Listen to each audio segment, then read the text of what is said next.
जंगल में टुनटुनी चिड़िया अपने पति बंटी कबूतर और बेटी पिंकी और एक बेटे गोलू के साथ जंगल में रहती थी। टुनटुनी चिड़िया बंटी कबूतर खेती करके अपना गुजारा करते थे। बंटी कबूतर अपने खेत में हर प्रकार की सब्जियां और फसल उगाया करता था और उन्हें शहर की मंडी में अच्छे दामों पर बेच देता था।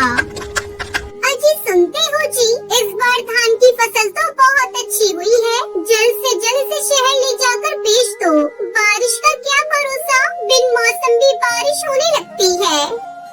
तुम ठीक कहती हो, जल्द ही मैं अपनी फसल को ले जाकर शहर की मंडी में बेच दूंगा। तुम चिंता मत करो, बस बच्चों पर ध्यान दो। और उसका पति धान की फसल काट कर खेत में ही छोड़ देता है और खाली खेत में सब्जियों की बुआई करने लगता है। इसी तरह कुछ दिन गुजर जाते हैं। एक दिन गांव का कालू किसान उनके पास आता है। बंटी, अरे ओ बंटी, कहाँ हो भाई? जल्दी घोंसले से बाहर आओ, मुझे तुमसे जरूरी बात करनी है। क्या बात है कालू भाई, कौन सा जरूरी काम है? बताओ, मैं उसे पूरा करने की कोशिश करूँगा। बंटी भाई, बस आपसे यही कहना था, अपनी फसल के साथ मेरी भी फसल शहर में बेच देना। ठीक है कालू भाई, मैं 1-2 दिन में अपनी फसल बेचने जाऊंगा तो तुम्हारी भी फसल बेच दूंगा। कालू को वो वहाँ से जाने लगता है। तभी टुनटुनी वहाँ आ जाती है और कालू से कहती है, अरे कालू भैया बैठिए, मैं अभी आपको ठंडा ठंडा तरबूज का शरबत पिलाती हूँ। गर्मी बहुत है। नहीं बहन, फिर कभी आकर शरबत पीऊंगा। ऐसा कहकर कालू किसान वहाँ से चला जाता है। रात को जब सभी सो रहे थे तभी अचानक बिजली कड़कने लगती है और बारिश शुरू हो जाती है। अब क्या होगा जी, हमारी सारी फसल खेत में पड़ी है, सब भीग जाएगी। अरे पगली, तू चिंता मत कर, अभी बारिश रुक जाएगी। देख, बादल जा रहे हैं। दोनों पति पत्नी काफी देर तक बारिश रुकने का इंतजार करते हैं, लेकिन बारिश होती ही जा रही थी। रात भर जोरों से बारिश होती रही। सुबह जब बारिश रुकी तो बंटी कबूतर टुनटुनी चिड़िया अपने खेत पर जाते हैं। वहाँ का नजारा देखकर दोनों पति पत्नी जोर जोर से रोने लगते हैं। सारे खेत में पानी भर गया था और उनकी फसल पूरी तरह से पानी में डूब चुकी थी। हे भगवान, ये तूने क्या कर डाला? सारी फसल बर्बाद हो गई। पता नहीं हमारी फसल को किसकी नजर लग गई।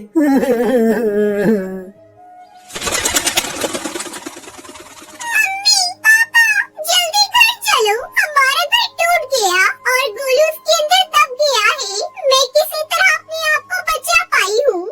भगवान के आगे किसी की नहीं चलती, हम कर भी क्या सकते हैं। चल कर बेटे गोलू को देखते हैं। तीनों जब तक घर पहुँचते हैं तो उनका बेटा गोलू भगवान को प्यारा हो गया था। हे भगवान, ये सारी आपदा तुझे हमें ही देनी थी। एक तो हमारी सारी फसल तूने खराब कर दी और ऊपर से मेरा बच्चा मुझसे छीन लिया। ऐसा क्यों किया भगवान? मेरा बेटा गोलू।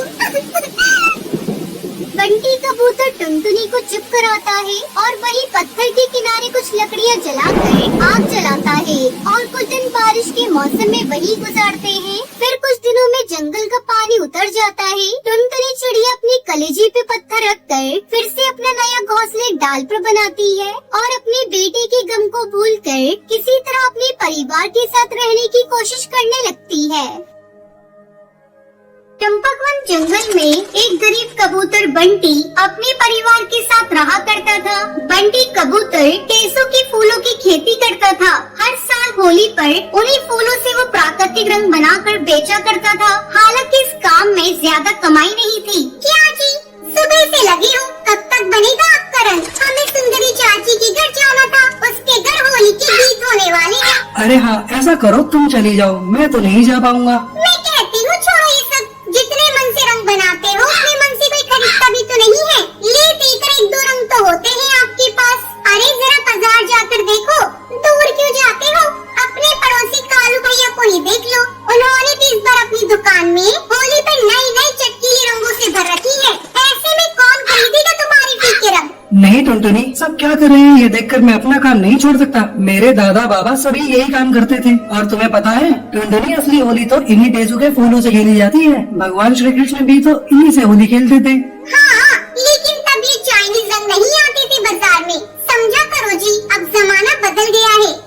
कहो टुनटुनी, मैं काम नहीं छोड़ने वाला। मेरा तो इसी काम में मन लगता है। तुम समझती क्यों नहीं हो? तुम समझ नहीं रही हो, ये रंग प्राकृतिक है और जिन रंगों की तुम बात कर रही हो पता भी है कितने खतरनाक होते हैं। ये सब मुझे मत समझाओ। समझा सकते हो तो उन लोगों को समझाओ जो वो रंग खरीदते हैं, और वे भी तुम्हारे रंग से कई ज्यादा कीमत देकर। इतना कहकर टुनटुनी वहाँ से चली जाती है। वो चाहती थी कि बंटी टेसू की फूलों की खेती करने के बजाय कुछ ऐसा करे जिससे उसकी अच्छी कमाई हो, लेकिन बंटी तैयार नहीं था। ये बात सच थी कि बाजार में आने वाले नई नई किस्म के रंगों के मुकाबले उसके रंग ज्यादा नहीं बिकते थे, लेकिन फिर भी जंगल में कुछ पक्षी थे जो अभी भी बंटी से रंग खरीदते थे। अरे बंटी पुत्र, आज दिखा इस बार कैसा रंग बनाया है तूने। राम राम काका, इस बार फूलों की खेती बहुत अच्छी हुई है। देखो कैसे सुर्ख रंग बना है। वाह भाई, रंग तो वाकई बढ़िया है। ला दे दे थोड़ा सा।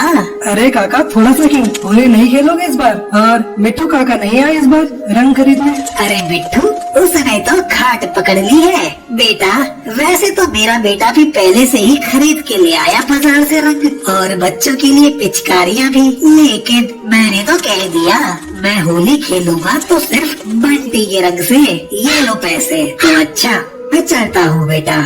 रुको काका, ये थोड़े से फूल भी लेते जाओ। जितना रंग बनाया है उतना रंग ही नहीं बिक रहा है, और बनाकर क्या करूँगा? ये फूल भी पड़े पड़े बेकार हो जाएंगे। पूरे जंगल में सिर्फ हरी काका ही थे जिसने पूरे जंगल में बंटी से उसका रंग खरीदा था। बंटी ने बहुत कोशिश करी, लेकिन कोई भी उससे रंग खरीदने को तैयार ही नहीं था। दूसरी तरफ बंटी के पड़ोसी कालू की दुकान खूब जोर शोर से चल रही थी। वे शहर से जो भी रंग खरीद कर लाया था वो होली से पहले ही सारे के सारे बिक गए थे।